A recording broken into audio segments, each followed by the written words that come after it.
नमस्कार, master stroke में आप सभी का बहुत बहुत स्वागत है। मेरा नाम रूबिका लियाकत है। हम श्रीलंका की बर्बादी की इनसाइड स्टोरी आपके सामने रखें और ये समझाएं कि जो देश सिर्फ 2 साल पहले संपन्न हुआ करता था वो आज बर्बाद कैसे हो गया है। इसके अलावा उन स्मार्ट सिटीज की पड़ताल आज करना बहुत जरूरी है जो बारिश में डूब गई है। लेकिन पहले मास्टर स्ट्रोक रफ्तार। श्रीलंका में राष्ट्रपति पद के लिए 20 जुलाई को चुनाव, 19 जुलाई तक करना होगा नामांकन। श्रीलंका में खराब हालात के बावजूद राष्ट्रपति गोटाबाया के इस्तीफे तक पीछे हटने को तैयार नहीं। फिलहाल घर छोड़कर फरार है गोटाबाया। आर्थिक संकट से जूझ रहे श्रीलंका में पेट्रोल डीजल की भारी किल्लत। पेट्रोल पंपों के बाहर कई किलोमीटर तक लगी है लंबी लाइन। जनता की बगावत के बाद जिस तहखाने से भागे श्रीलंका के राष्ट्रपति, उसकी तस्वीरें आ गई है सामने। श्रीलंका में गहराया है राजनीतिक और आर्थिक संकट। राष्ट्रपति भवन में घुस गई है लोगों की भीड़। कोलंबो में राष्ट्रपति भवन के बाहर सरकार के खिलाफ लोगों का विरोध प्रदर्शन। बड़ी संख्या में इकट्ठे हुए प्रदर्शनकारी। पूर्व क्रिकेटर जय सूर्या ने भारत का जताया आभार। कहा, संकट की शुरुआत से ही भारत ने श्रीलंका की मदद की है। गुजरात में जल प्रलय, 6 जिले बाढ़ की चपेट में। डांग, नर्मदा, नवसारी समेत कई इलाकों में हालात खराब है। अगले 4 दिन तक अलर्ट पर गुजरात, भारी बारिश का अनुमान। एनडीआरएफ, एसडीआरएफ की टीमें तैनात। गृह मंत्री अमित शाह ने गुजरात के सीएम से बात की। केंद्र की तरफ से हर संभव मदद का भरोसा दिया। अहमदाबाद में गोमतीपुर में बारिश से बुरे हालात है। पुलिस स्टेशन में भर गया है पानी। अहमदाबाद के प्रहलाद नगर में भारी बारिश के बाद पानी में डूब गई है गाड़ियां। गुजरात के अहमदाबाद में बारिश ने तबाही मचाई। लगातार बारिश के चलते सड़कें गड्ढे में तब्दील हो गई है। गुजरात के वलसाड में भयानक जल संकट की मार। बाढ़ में डूब गया है पूरा वलसाड इलाका। वलसाड में बाढ़ और बारिश से क्षतिग्रस्त इलाकों की मदद के लिए पहुंच रहे एनडीआरएफ के अधिकारी। वलसाड में अंबिका नदी के किनारे फंसे लोगों को हेलीकॉप्टर से बचाया गया। इंडियन कोस्ट गार्ड की टीम ने रेस्क्यू किया। मूसलाधार बारिश की वजह से वलसाड का मधुबन डैम ओवरफ्लो हो गया है। बेकाबू हो रहे हैं हालात। गुजरात के नवसारी में भारी बारिश की वजह से बिगड़ गए हैं हालात। कई इलाकों में पानी भर गया है। सूरत में लगातार बारिश आफत बन गई है। लोगों के घर में पानी भर गया है। सड़कें तालाब में तब्दील। गुजरात के जामनगर में बारिश की वजह से बाढ़ जैसे हालात। कई इलाकों में बारिश से बुरा हाल मचा हुआ है। गुजरात के कच्छ में बारिश ने कोहराम मचाया। बाढ़ में हाईवे टूटकर बह गया है। आवाजाही ठप हो गई है। गुजरात के तापी जिले में बारिश का कहर। बाढ़ के पानी में बह गया है पुल। महाराष्ट्र के औरंगाबाद में कहर बनकर बरसे बादल। बारिश ने मचाई तबाही। महाराष्ट्र के पालघर में भारी बारिश, लोगों के घरों में भर गया है पानी। नासिक में भी बारिश की वजह से तबाही। गोदावरी नदी का जल स्तर बढ़ने से डूब गए हैं मंदिर। पिकनिक मनाने करकटगढ़ जल प्रताप गए 400 लोग फंस गए हैं। प्रशासन की टीम ने रेस्क्यू कर बाहर निकाला। छत्तीसगढ़ के कई इलाकों में तेज बारिश। लगातार बारिश की वजह से जल भराव की समस्या।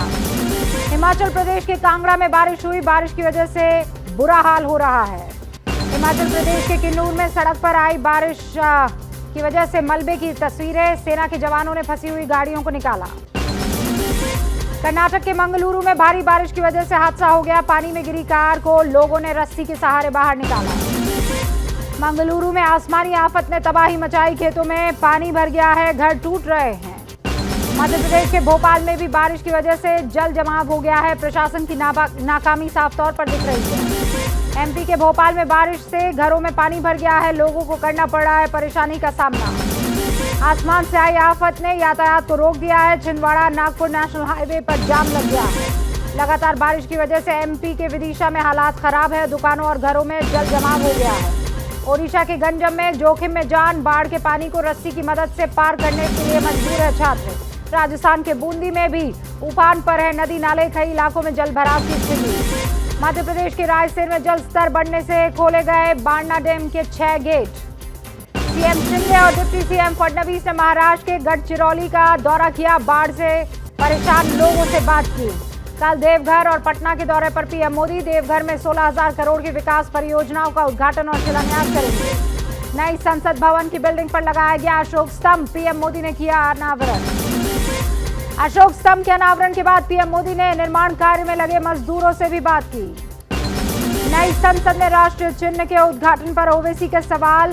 कहा, मोदी सरकार संसद में स्पीकर से भी ऊपर। उद्घाटन को बताया संवैधानिक तौर से गलत।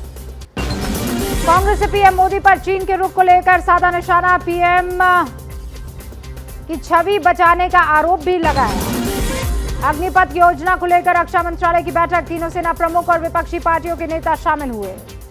विश्व जनसंख्या दिवस पर सीएम योगी का बयान, कहा एक ही वर्ग की आबादी बढ़ने से अराजकता फैलेगी, नहीं होना चाहिए जनसंख्या के असंतुलन। सीएम योगी के आबादी वाले बयान पर ओवैसी का हमला, कहा जनसंख्या की नहीं रोजगार की चिंता करे सरकार। बढ़ती जनसंख्या को लेकर बोले गिरिराज सिंह, कहा भारत को विश्व गुरु बनाने से रोक रही है बढ़ती जनसंख्या। सीएम योगी के जनसंख्या वाले बयान पर समाजवादी पार्टी का पलटवार, कहा जनसंख्या को परेशानी बताकर अपनी जिम्मेदारियों से भाग रही है सरकार। ईडी 21 जुलाई को सोनिया गांधी से national Herald money laundering case में पूछताछ करेगी। उद्धव गुट को सुप्रीम कोर्ट से फिलहाल राहत, कोर्ट ने याचिका पर जल्द सुनवाई से इनकार कर दिया। सुप्रीम कोर्ट ने विधायकों की अयोग्यता पर स्पीकर के फैसले पर रोक लगाई। सीजेआई एनवी रमना ने कहा कोर्ट का फैसला आने का कोई कार्रवाई नहीं। सुप्रीम कोर्ट ने सुनवाई से पहले बेंच गठित करने के लिए कहा, बेंच के बगैर नहीं की जा सकती सुनवाई। सुप्रीम कोर्ट से राहत के बाद उद्धव ठाकरे ने अपने विधायकों से मातोश्री में मुलाकात की।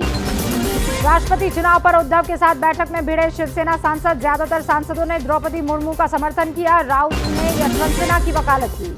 बीजेपी सांसद का बड़ा बयान, कहा शिवसेना के 12 सांसद जल्द ही एकनाथ गुट में शामिल होंगे। गोवा कांग्रेस में मचा घमासान, कांग्रेस के 5 विधायक हो सकते हैं बीजेपी में शामिल। गोवा में कांग्रेस के 11 विधायक हैं। गोवा संकट पर सीएम प्रमोद सावंत की सफाई, कहा हमारी सरकार स्थिर है, हमें किसी की जरूरत नहीं, कांग्रेस के सभी आरोप गलत है। गोवा कांग्रेस में मचे घमासान पर माइकल लोबो ने दल बदल से किया इनकार, कहा हमेशा कांग्रेस के साथ हूं। गोवा घमासान पर कर्नाटक के पूर्व सीएम सिद्धरमैया ने कहा हर जगह ऑपरेशन कमल चला रही है बीजेपी। चेन्नई में पुलिस ने हिंसा और तोड़फोड़ के बाद सील किया एआईएडीएमके का हेडक्वार्टर। एआईएडीएमके की जनरल काउंसिल की बैठक के बाद पलनीस्वामी को अंतरिम जनरल सेक्रेटरी चुन लिया गया है। एआईएडीएमके से निष्कासन के बाद पनीरसेल्वम ने दिया धरना, पलानीस्वामी के खिलाफ कोर्ट का दरवाजा खटखटाएंगे। चेन्नई में एआईएडीएमके बैठक में पलानीस्वामी और पनीरसेल्वम के समर्थकों में हिंसक झड़प हुई, कार्यकर्ताओं ने की तोड़फोड़। विरोध के चलते पंजाब सरकार ने रद्द किया टेक्सटाइल मत्तेवाड़ा प्रोजेक्ट, विरोध कमेटी से मिले सीएम मान। मुख्यमंत्री मान सरकार का बड़ा फैसला, आम आदमी पार्टी राज्यसभा सांसद राघव चड्ढा को एडवाइजरी कमेटी का चेयरमैन बनाया। दिल्ली के विज्ञान भवन में आर्टिफिशियल इंटेलिजेंस प्रदर्शनी का आयोजन हुआ। रक्षा मंत्री ने आर्टिफिशियल इंटेलिजेंस को बताया बड़ा खतरा। एनडीए उम्मीदवार द्रौपदी मुर्मू का समर्थन करेगी वाईएसआरसीपी और टीडीपी। उत्तराखंड के दौरे पर एनडीए उम्मीदवार द्रौपदी मुर्मू, जॉली ग्रांट एयरपोर्ट पर द्रौपदी मुर्मू का स्वागत हुआ। सीएम योगी ने जालौन के बुंदेलखंड एक्सप्रेसवे का जायजा लिया, 16 जुलाई को पीएम करेंगे उद्घाटन। लखनऊ में सीएम योगी ने किसानों को बांटे शेयर सर्टिफिकेट। श्रीलंका संकट के बीच श्रीलंका के 6 नागरिक रामेश्वरम में शरणार्थी के रूप में पहुंचे। जम्मू में कांग्रेस कार्यकर्ताओं ने बीजेपी दफ्तर का घेराव किया, आतंकियों के साठगांठ का आरोप लगाया। जयंत चौधरी ने किया अग्निपथ योजना का विरोध, महापंचायत में युवाओं को किया संबोधित। गैंगस्टर लॉरेंस बिश्नोई 1 दिन की ट्रांजिट रिमांड पर होशियारपुर पुलिस के हवाले, अमृतसर कोर्ट ने दिया आदेश। अवमानना के मामले में सुप्रीम कोर्ट ने विजय माल्या को 4 महीने की सजा और 2000 रुपए का जुर्माना लगाया। जम्मू कश्मीर के अवंतीपोरा में आतंक के खिलाफ सेना का ऑपरेशन, जैश का टॉप कमांडर कैसर कोकास 2 आतंकियों के साथ ढेर। अमरनाथ में बादल फटने के बाद पहलगाम के रास्ते से फिर अमरनाथ यात्रा की शुरुआत हो गई है। अमरनाथ यात्रा फिर से शुरू होने के बाद एलजी मनोज सिन्हा ने पहलगाम की यात्रा के इंतजाम का जायजा लिया। अमरनाथ हादसे में मृतक महिला के परिवार से सीएम केजरीवाल ने मुलाकात की। दिल्ली में यूजीसी ऑफिस के बाहर आयसा का प्रदर्शन, कॉमन यूनिवर्सिटी एंट्रेंस टेस्ट का विरोध किया। राजस्थान के सीकर में गंदे पानी में बैठकर प्रदर्शन, जल भराव निकासी की मांग की गई। गाजियाबाद का नाम गजप्रस्त करने की फिर उठी मांग, सीएम योगी को जूना अखाड़े के प्रवक्ता महंत नारायण गिरी ने लिखी चिट्ठी। झारखंड के जामताड़ा में स्कूलों में रविवार की जगह शुक्रवार को छुट्टी देने के मामले में रिपोर्ट तलब की गई है। पूरे प्रदेश के स्कूलों की जांच रिपोर्ट मांगी गई है। छत्तीसगढ़ के बालोद कलेक्टरेट ऑफिस के पास पहुंचा हाथियों का झुंड, 10 गांवों में अलर्ट, कई घरों को पहुंचाया नुकसान।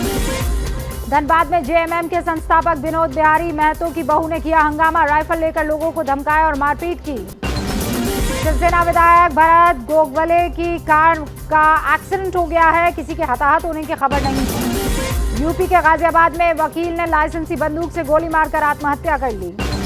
मनाली में तेल के टैंकर में भयंकर आग लग गई, कड़ी मशक्कत के बाद आग पर काबू पाया गया। यूपी के हमीरपुर में एक ही परिवार के 5 लोगों ने की आत्महत्या की कोशिश, गंभीर हालत में अस्पताल में भर्ती। जोधपुर में सीआरपीएफ जवान ने खुद को गोली मारी, करीब 18 घंटे तक परिवार के साथ खुद किया था घर में अपने आप को कैद। दिल्ली में पूर्व पत्नी और पत्नी ने की पति की हत्या, पुलिस ने दोनों आरोपियों समेत बेटी को भी गिरफ्तार कर लिया है। यूपी के फतेहपुर में हैरान करने वाली खबर, ऑटो में ड्राइवर समेत 27 लोग सवार, पुलिस ने ऑटो को सीज कर लिया। आंध्र प्रदेश के अनंतपुर में भगवान के गहने चुराने वाला चोर सीसीटीवी में कैद, चोर की तलाश में जुट गई है पुलिस। ग्रेटर नोएडा में पार्टी करते हुए 5 नाइजीरियन महिलाएं के साथ साथ 10 नाइजीरियन गिरफ्तार हुए हैं, बड़ी मात्रा में गांजा भी मिला है। यूपी के मेरठ में इलेक्ट्रॉनिक शोरूम में लग गई आग, भगदड़ के बीच आसपास के शोरूम्स खाली कराए गए।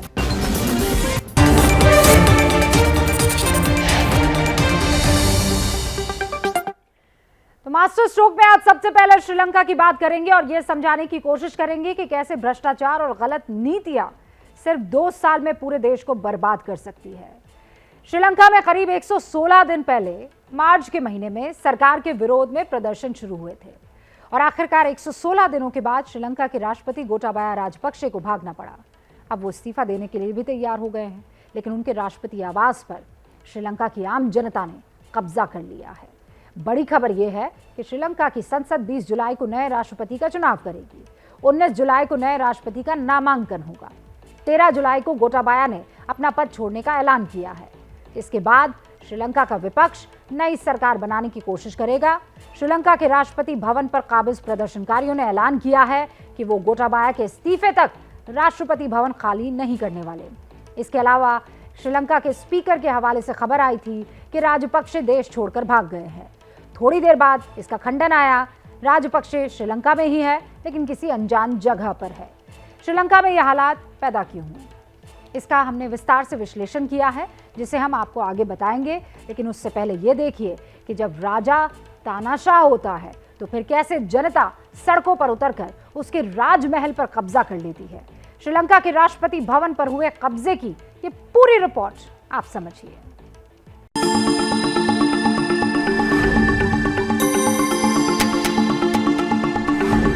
श्रीलंका के राष्ट्रपति का ये आधिकारिक निवास है, राष्ट्रपति भवन। शानदार तो होगा ही, अंदर से देखिए सारी सुख सुविधाएं मौजूद हैं। किसी राजमहल से कम नहीं लग रहा है। लेकिन श्रीलंका के राष्ट्रपति के राजमहल पर अब प्रजा का कब्जा है।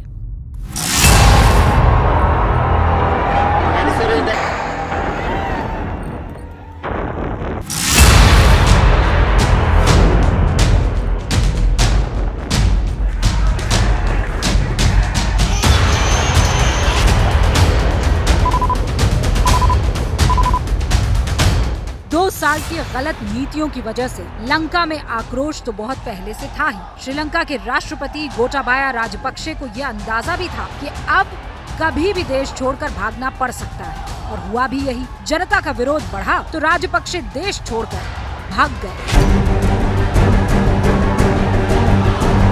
नतीजा ये हुआ कि राष्ट्रपति भवन पर श्रीलंका की जनता का कब्जा हो गया।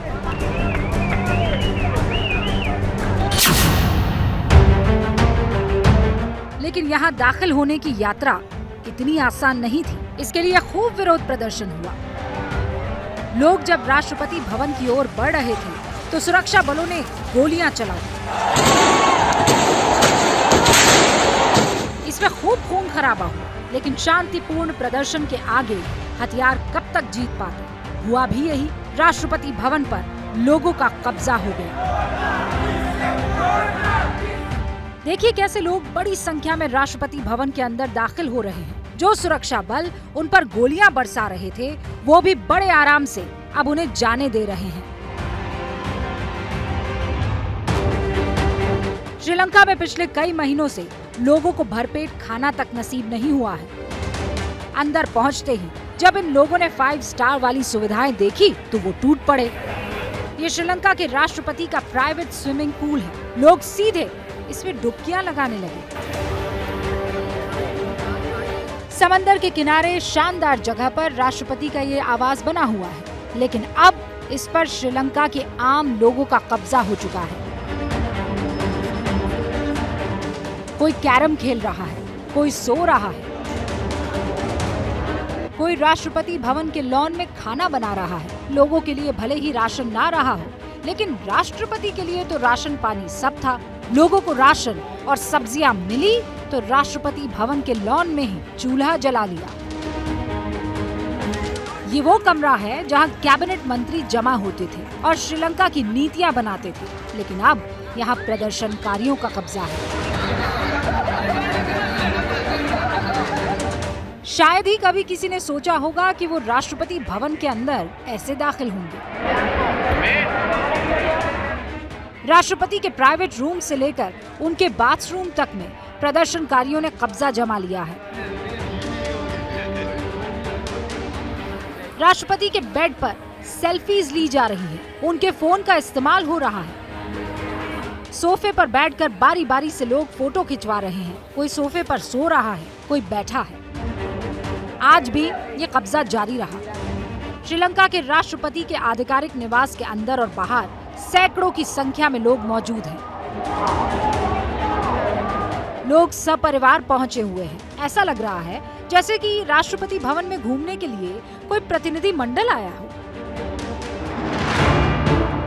लोग परिवार के साथ फोटो खींच रहे हैं क्योंकि लम्हा ही ऐतिहासिक है।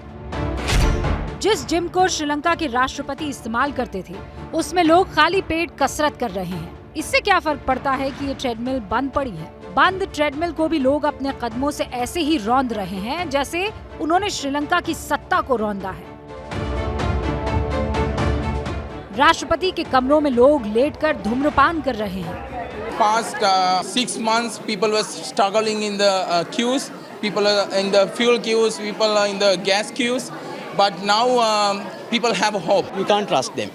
Since independence, since 1948, we trust politicians, and we lost everything that we have. So we are not going to trust them. We are stay here until they resign. Sri Lanka की पुलिस भी खड़ी है, लेकिन करे तो क्या करे? वो अपने ही लोकतंत्र का तमाशा देख सकती है बस। श्रीलंका वैसे तो लोकतंत्र ही है, लेकिन राष्ट्रपति गोटाबाया ने उसे तानाशाह तंत्र बना दिया था। इसीलिए लोगों को अब सड़कों पर उतरना पड़ा है।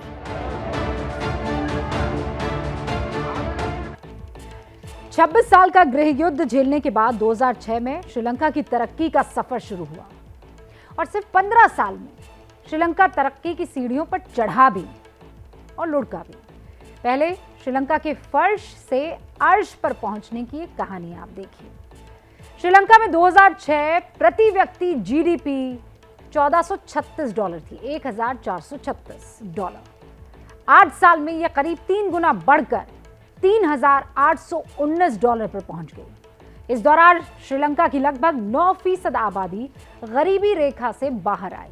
2019 में विश्व बैंक ने श्रीलंका को उच्च मध्य आमदनी वाला देश घोषित किया। यह ऐसा तमगा था जो भारत को भी नहीं मिला था। लेकिन 10 सालों में श्रीलंका ने तरक्की की जो बुलेट रफ्तार पकड़ी, उसे बनाए रखने में वो नाकाम साबित हुआ। उसे अर्श से फर्श तक आने में देर नहीं लगी। अप्रैल 2019 में श्रीलंका पर विदेश कर्ज करीब 1,59,000 करोड़ रुपए का था, जो 3 साल में बढ़कर 4 लाख करोड़ रुपए तक पहुंच गया। विदेशी मुद्रा भंडार की अगर मैं बात करूं तो ये 2019 में 6 लाख करोड़ रुपए का था, जो अब 198 करोड़ रुपए का रह गया महज। महंगाई अप्रैल 2019 में 3.3% थी। आज महंगाई दर 57% को पार कर रही है, 57%। ये आंकड़े बताते हैं कि सिर्फ 15 साल में कैसे श्रीलंका की तस्वीर 2 बार बदल गई। और इसीलिए नेता का चुनाव हमेशा सही होना चाहिए, नहीं तो नेता एक अच्छे खासे देश को पूरी तरह से बर्बाद कर सकता है, जैसा श्रीलंका में हुआ है। और यही वजह है कि श्रीलंका में हालात इतने बिगड़े कि राष्ट्रपति तक को भागना पड़ा। देखिए कैसे श्रीलंका में जिंदा रहना ही अब सबसे बड़ा टास्क बन गया है। लोगों को जीने के लिए क्या कुछ नहीं करना पड़ रहा है। देखिए इन तस्वीरों को और समझिए। समंदर के किनारे बसा एक छोटा सा मुल्क जिसकी आबादी सिर्फ 2 करोड़ है, लेकिन वो आज पूरी तरह से बर्बाद हो चुका है।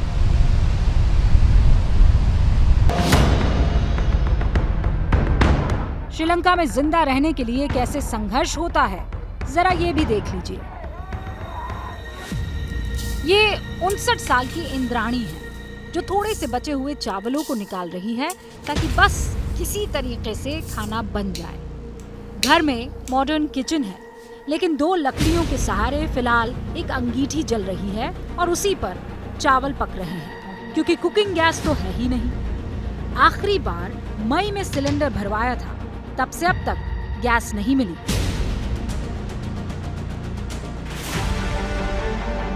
इस धुएं से घर काला भी हो गया है, लेकिन जब पेट में भूख की आग हो तो आग से काली दीवारें कौन देखता है। इंद्राणी के बेटे मिराज को 2018 में अपने ही देश में टूरिज्म सेक्टर में नौकरी मिली थी, लेकिन 2019 में देश भर में धमाके हुए तो नौकरी भी चली गई। We get from our as salaries, it's only worth for like a 2-3 weeks time. Then we have to find a way to earn money for another 1 week's time. Then sometimes like a 1 month or 2 months wise, government give you like a 5,000 rupees. Sometimes it's not worth. The thing is some Sri Lankan companies and political people, and there's sometimes give you like a 5 kg rice packets and small stuff. That's how we survive. Sometimes if you are not getting on the particular month some benefit from outside, that week will be we have to survive somehow.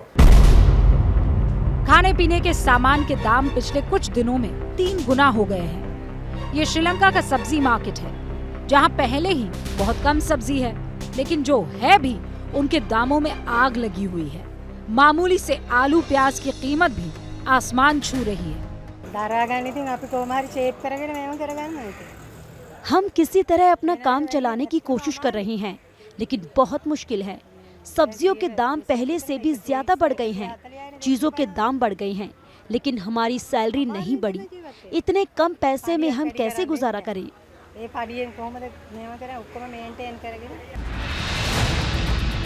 तेल का भी यही हाल है। सिर्फ 5 litre तेल लेने के लिए कई दिनों तक लाइनों में लगना पड़ता है। ये कोलंबो है, श्रीलंका की राजधानी, और यहाँ पेट्रोल पंप पर तेल खत्म हो चुका है। यही हाल केरोसिन का भी है। मैं डायबिटीज की मरीज हूँ। हर दिन तेल खरीदने के लिए हम लाइन में आकर लगते हैं, लेकिन तेल नहीं मिलता। 4-5 दिन तक हम खाना नहीं खा पाते। तेल नहीं मिलने की वजह से बहुत दिक्कतें हो रही हैं और हम खाना तक नहीं पका पा रहे। हम दुकानों से ब्रेड खरीद कर अपना पेट भर रहे हैं।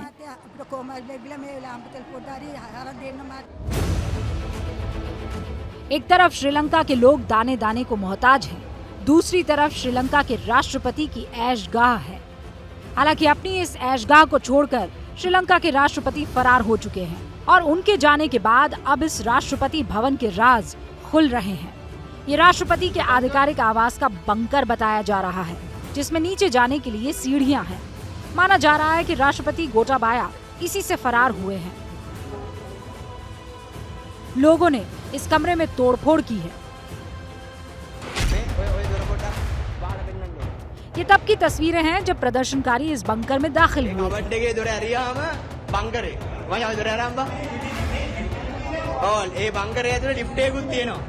यहीं पर श्रीलंका के राष्ट्रपति की लग्जरी कारों का काफिला भी मिला है। दुनिया की बड़ी से बड़ी और महंगी से महंगी कार इसमें दिख रही है।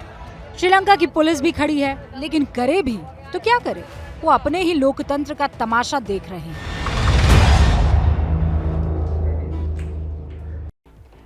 श्रीलंका में बर्बादी की क्या तस्वीर है, ये समझने के लिए हमने आपके लिए कुछ आंकड़े निकाले हैं। इन पर जरा गौर फरमाइएगा। श्रीलंका की करेंसी 80% तक लुढ़क गई है। $1 की कीमत 360 श्रीलंकाई रुपए हो चुकी है। खाने की कीमतें 57% तक बढ़ चुकी है। महंगाई लगातार बढ़ रही है। देश पूरी तरह से दिवालिया हो चुका है। तेल और कुकिंग गैस आयात करने का पैसा अब नहीं है कंट्री के पास। भुखमरी बढ़ चुकी है। आंकड़े इसकी गवाही दे भी रहे हैं। दूध की बहुत किल्लत हो गई है। 10 में से 9 परिवार एक बार का खाना नहीं खा पा रहे हैं। देश में दवाइयां खत्म हो चुकी है। अब सवाल यह है कि श्रीलंका में ये हालात पैदा कैसे हुए। श्रीलंका की बर्बादी की सबसे बड़ी वजह आप समझिए राजपक्षे परिवार है। भ्रष्टाचार, गलत नीतियां इस परिवार की। कुछ चीजें ऐसी भी हुई जो लंका की बर्बादी की वजह बनी, जैसे 2019 में जब ईस्टर पर श्रीलंका में बॉम्ब धमाके हुए, उनमें 260 लोगों की मौत हुई। टूरिज्म विदेशी मुद्रा का एक बहुत बढ़िया जरिया था। इन धमाकों की वजह से पर्यटन पर असर पड़ा, लोगों में डर फैला, वहां जाना कम कर दिया। रही सही कसर अगले साल यानी 2020 में आए कोरोना ने पूरी कर दी। कोरोना में श्रीलंका में पर्यटकों का आना तो पूरी तरह से बंद हो ही गया। अर्थव्यवस्था पर अब इसका सीधा असर पड़ने लगा। श्रीलंका को अपना राजस्व बढ़ाना था क्योंकि विदेशी कर्ज लगातार बढ़ रहा था, लेकिन राजपक्षे ने अपने देश के इतिहास की सबसे बड़ी टैक्स में छूट दे दी। इसकी वजह से श्रीलंका की रेटिंग घट गई। नतीजा ये हुआ कि विदेशों से पैसा मिलना बंद हो गया। सीधा असर विदेशी मुद्रा भंडार पर पड़ा, जो धीरे धीरे खत्म हो गया। पिछले साल यानी 2021 के अप्रैल महीने में श्रीलंका के राष्ट्रपति गोटाबाया राजपक्षे ने केमिकल उर्वरकों के आयात पर बैन लगा दिया। ये सब ऑर्गेनिक फार्मिंग को बढ़ावा देने के लिए किया गया, लेकिन यह कदम उल्टा पड़ा। देश में चावल की खेती बर्बाद हो गई।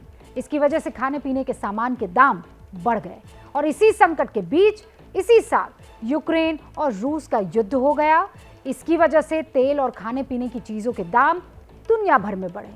श्रीलंका में पेट्रोलियम और खाद्यान्न का बड़ा संकट इस वक्त खड़ा है और उस वक्त भी शुरू हो चुका था। और इसीलिए आज का आलम यह है कि श्रीलंका में सिर्फ और सिर्फ तबाही है और कुछ भी नहीं। मास्टर स्ट्रोक में अब बाढ़ और बारिश की बात करेंगे, जो राष्ट्रीय व्यथा का आज एक चित्र सबके सामने रख रही है। सरकार हर साल सिंचाई और बाढ़ नियंत्रण पर करोड़ों रुपए खर्च करती है। जल प्रबंधन के तहत नदियों पर बांध बनाए जाते हैं। बाढ़ नियंत्रण के लिए शहरों में नाले, सीवर सिस्टम बनाए जाते हैं। शहरों के स्थानीय नगर निकाय जल निकासी यानी ड्रेनेज सिस्टम पर मोटी रकम खर्च होती है, लेकिन 24 घंटे की बारिश पूरी व्यवस्था को ध्वस्त कर देती है। 2015 में मोदी सरकार ने स्मार्ट सिटीज तैयार करने का मिशन शुरू किया। इसके तहत शहरों की जल निकासी दुरुस्त करने की व्यवस्था भी रखी गई, लेकिन आज 2 स्मार्ट सिटीज का दम घुटता देखकर आप तय कीजिए कि सिस्टम में कितना सुधार अब तक हो पाया है।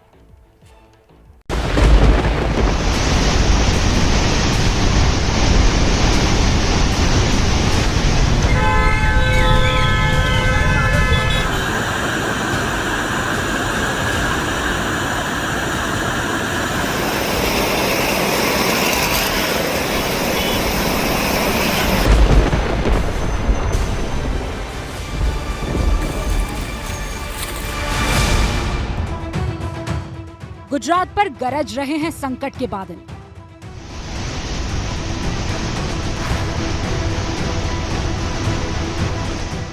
नदियों की मार, शहरों में हाहाकार।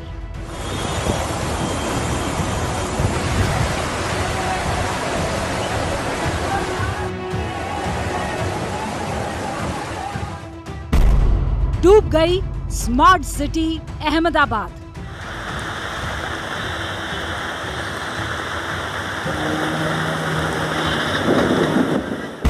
नदी में तब्दील हो गया वलसाड।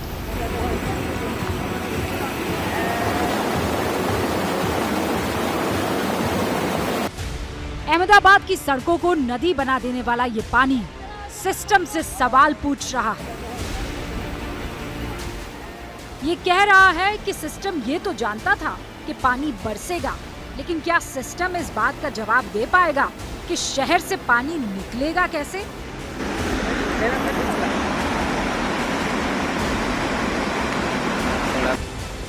आम आदमी की समस्या को आगे रखने वाले एबीपी नेटवर्क को अहमदाबाद के गली मोहल्लों से लोगों ने ये तस्वीर भेजी है। ये लोग पूछ रहे हैं कि कुछ ही घंटे की बारिश की वजह से स्मार्ट सिटी का पूरा सिस्टम कैसे ध्वस्त हो गया।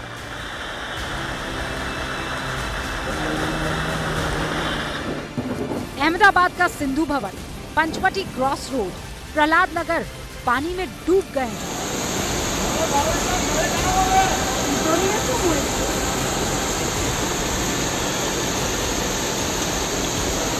रविवार की रात अहमदाबाद पर बादल ऐसे बरसे कि घर, बार, सड़क, कार और सरकार के दावे सब पानी में डूब गए। स्मार्ट सिटी अहमदाबाद के इस अपार्टमेंट का हाल देखिए। इसके बेसमेंट में करीब 6 फीट तक पानी भर चुका है।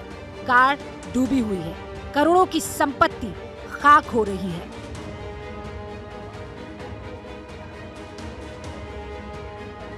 रविवार देर शाम को अहमदाबाद में जमकर बारिश हुई। बारिश ऐसी हुई कि पूरा जो शहर है वह आप देख सकते हैं, इतना जल भराव हुआ कि ऐसे मान सकते हैं कि नदियां बह रही हो। तो लेके गए थे, लेकिन आगे बहुत पानी भरा हुआ है अभी। और आपके व्हीकल्स कहाँ गए? व्हीकल एक्चुअली मैंने और कोई कॉम्प्लेक्स में अननोन जगह पे अभी तो मैं पार्क करके आया हूँ, क्योंकि चालू रहेगा ही नहीं अगर ऐसी कंडीशन में लेके जाएंगे तो। आपको क्या लग रहा है, कुदरत मेहरबान हुई है या कॉर्पोरेशन ने काम नहीं किया उसके चल के हालत है? वही कॉर्पोरेशन ने काम नहीं किया है, क्योंकि ये हर बार का रहता है, थोड़ा बहुत भी पानी गिरता है फिर भी इधर ये रोड पे भर ही जाता है। कि अहमदाबाद कॉर्पोरेशन जो प्रदेश का सबसे बड़ा कॉर्पोरेशन है, उसकी ओर से कहा जा रहा था कि प्री मानसून प्लान हुआ है, प्री मानसून कामगिरी हुई। आप देख सकते हैं ट्रैफिक पुलिस चौकी को देख सकते हैं, वो चौकी डूबी हुई है। और कई सारे ऐसे मार्केट्स हैं अहमदाबाद के, पुराना अहमदाबाद गिनो या नया अहमदाबाद, मान लो कि जल सैलाब यहाँ पर नजर आ रहा है। अहमदाबाद शहर में व्हीकल्स लेके निकलना मुश्किल है। रविवार की शाम को कुछ ही घंटों की बरसात के बाद पूरा शहर तालाब में तब्दील हो गया। गोमतीपुर की तस्वीर बता रही है कि शहर को बचाने वाले ही बारिश के बंधक बनकर रह गए हैं।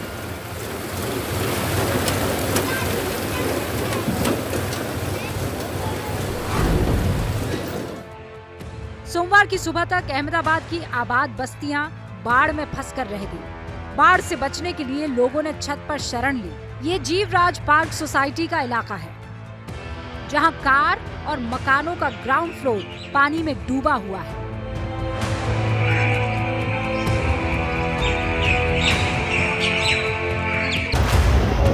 बाढ़ से गुजरात के अहमदाबाद का दम तो घुट ही रहा है, बुरा हाल वलसाड का भी है।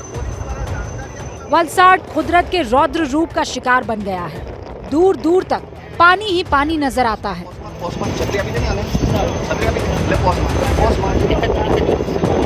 शहर की सड़कों पर तेज रफ्तार पानी बह रहा है।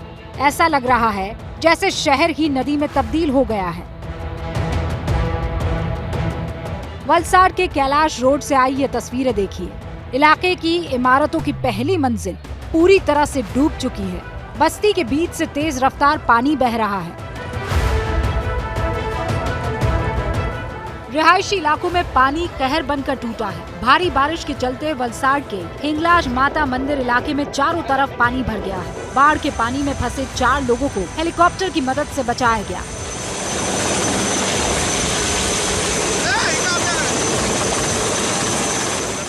दमन कोस्ट गार्ड हेलीकॉप्टर से बाढ़ में फंसे लोगों को एयरलिफ्ट करके सुरक्षित इलाके तक पहुंचाया गया।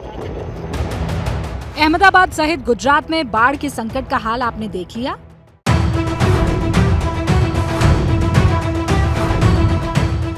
अब दूसरी स्मार्ट सिटी भोपाल का हाल देखिए।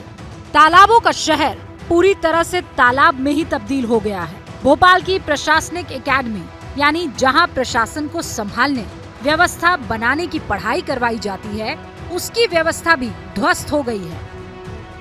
भोपाल की प्रशासनिक अकादमी के सामने खड़े हैं। ये वो जगह है जहाँ पर हर साल पानी बहता है, मगर प्रशासन के तमाम दावों के बावजूद यहाँ से पानी निकालना मुश्किल होता है। अब इस बार ये किया गया कि यहाँ जब पूरा पानी भरा गया था तो ये यहाँ जो शाहपुरा का जो तालाब है, उस पूरे तालाब की दीवार को तोड़कर ये पानी निकाला गया है। आप देख सकते हैं इस दीवार को अभी तोड़ा गया है थोड़ी देर पहले, जिससे कि ये शाहपुरा की लेक है, वहाँ जाके पूरा पानी चला जाए। स्मार्ट सिटी और स्मार्ट रेलवे स्टेशन के सामने का हाल भी देख लीजिए। हम भोपाल में भोपाल रेलवे स्टेशन के सामने जो अल्पना तिराहा है, वहाँ पर खड़े हुए आप देख सकते हैं कि पूरी रोड पे पानी है और इस पानी में लोगों का निकलना मुश्किल हो रहा है। जिस जगह पे हम खड़े हैं ये पेट्रोल पंप है और इस पेट्रोल पंप भी थोड़ी देर पहले तक काफ़ी ज़्यादा डूबा था, मगर अब पानी धीरे धीरे कम हो रहा है। मगर इस पेट्रोल पंप के डूबे होने से लोगों का यहाँ आना भी मुश्किल हो गया है। नगर निगम के लोग हालांकि यहाँ पे हैं और कोशिश कर रहे हैं कि किसी तरह यहाँ पर जो सीवेज है उसको खोला जाए और जिस वजह से पानी जल्दी से जल्दी यहाँ से बाहर निकले, मगर मुश्किलें तो लोगों की बढ़ती जा रही हैं। ये देश के उन मॉडल सिटीज का हाल है जिनको मिसाल बनाने का अभियान चल रहा है। कुछ ही घंटों की बारिश में सीवेज और ड्रेनेज सिस्टम ने सरेंडर कर दिया है। स्मार्ट सिटीज का जल स्तर बता रहा है कि स्मार्ट सिटीज बनाने का अभियान किस स्तर तक पहुंचा है। अहमदाबाद, भोपाल जैसी स्मार्ट सिटीज का हाल अभी आपने देखा। ये उन शहरों की वार्षिक व्यथा हो गई है। आज हम भारत के उन शहरों को डुबाऊ संकट कह रहे हैं या उन शहरों के डुबाऊ संकट का विश्लेषण करें जिन्हें मॉडल सिटीज के रूप में विकसित किया जाना है। आज हमने आपको स्मार्ट सिटीज की लिस्ट में आने वाले 2 शहरों अहमदाबाद और भोपाल का हाल दिखा दिया है। दोनों ही शहरों का हाल ये बता रहा है कि बरसात के पानी की निकासी इन शहरों में नहीं हो रही है। अहमदाबाद में हर साल औसतन 796 मिलीमीटर बारिश होती है।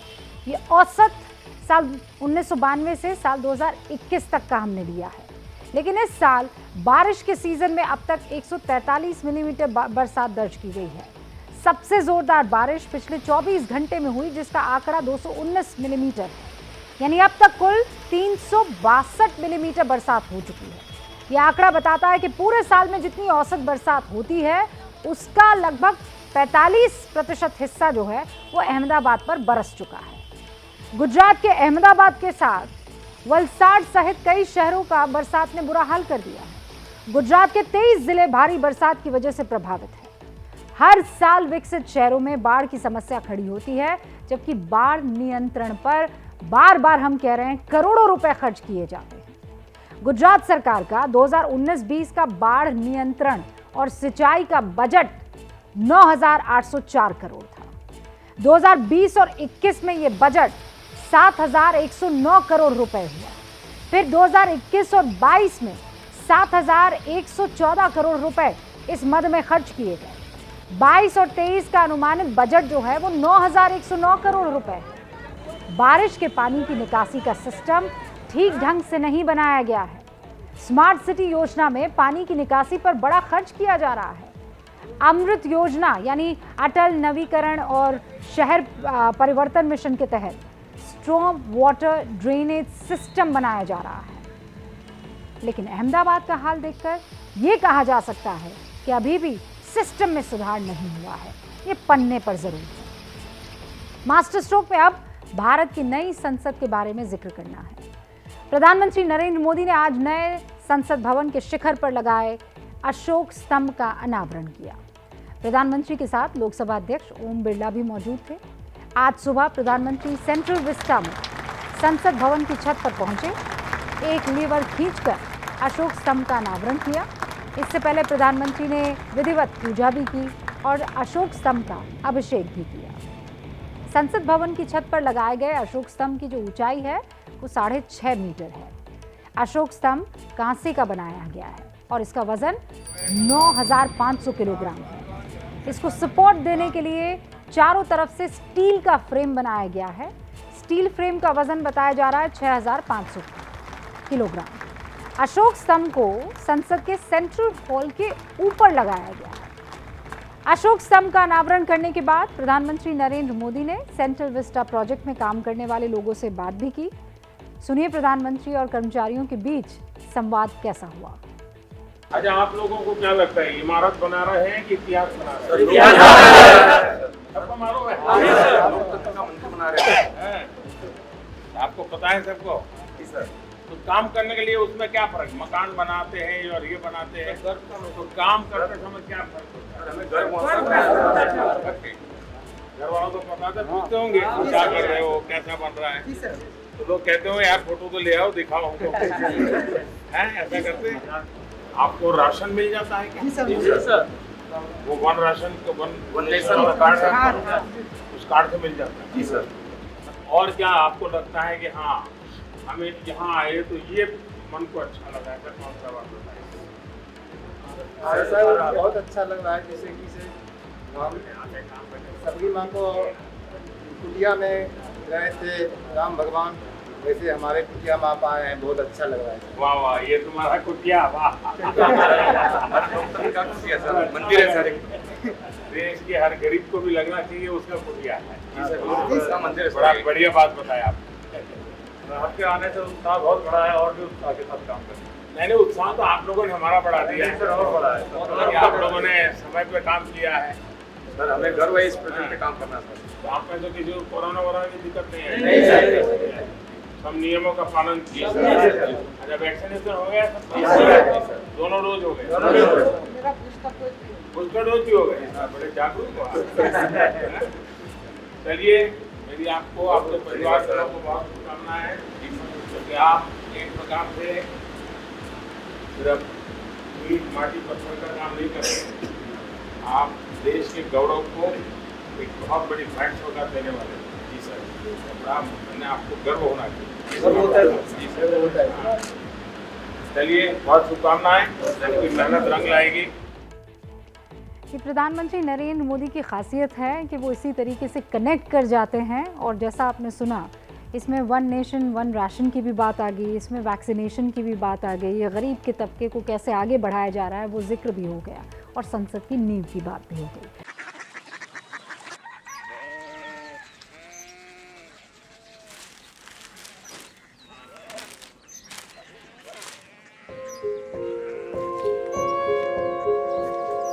बाबा, बाबा, कोरिया सिटी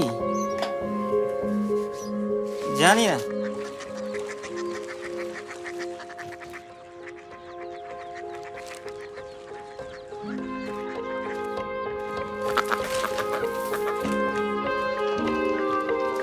कोरिया सिटी? हाँ।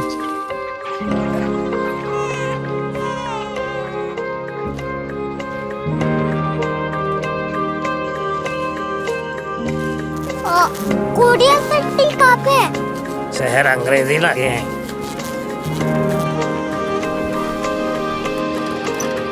Korea city.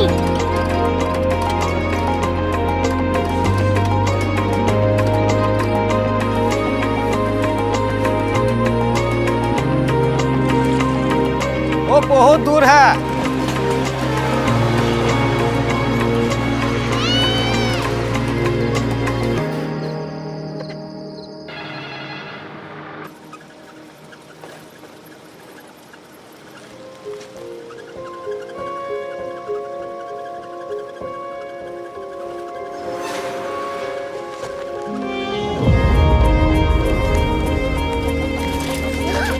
Korea city.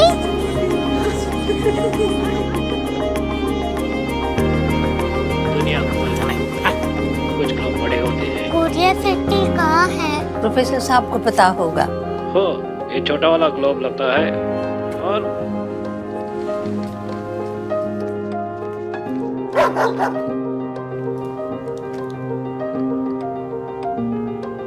पता नहीं, मेरी बेटी से जाके मिल लो, शायद उसे मालूम हो।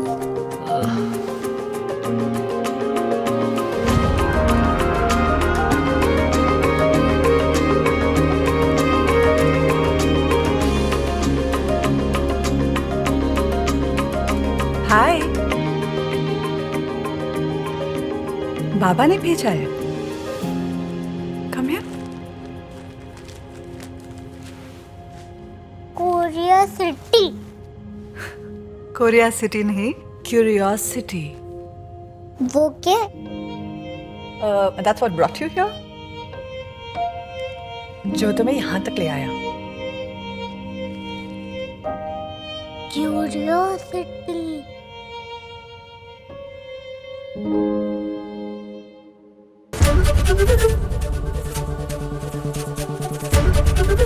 एबीपी न्यूज आपको रखे आगे।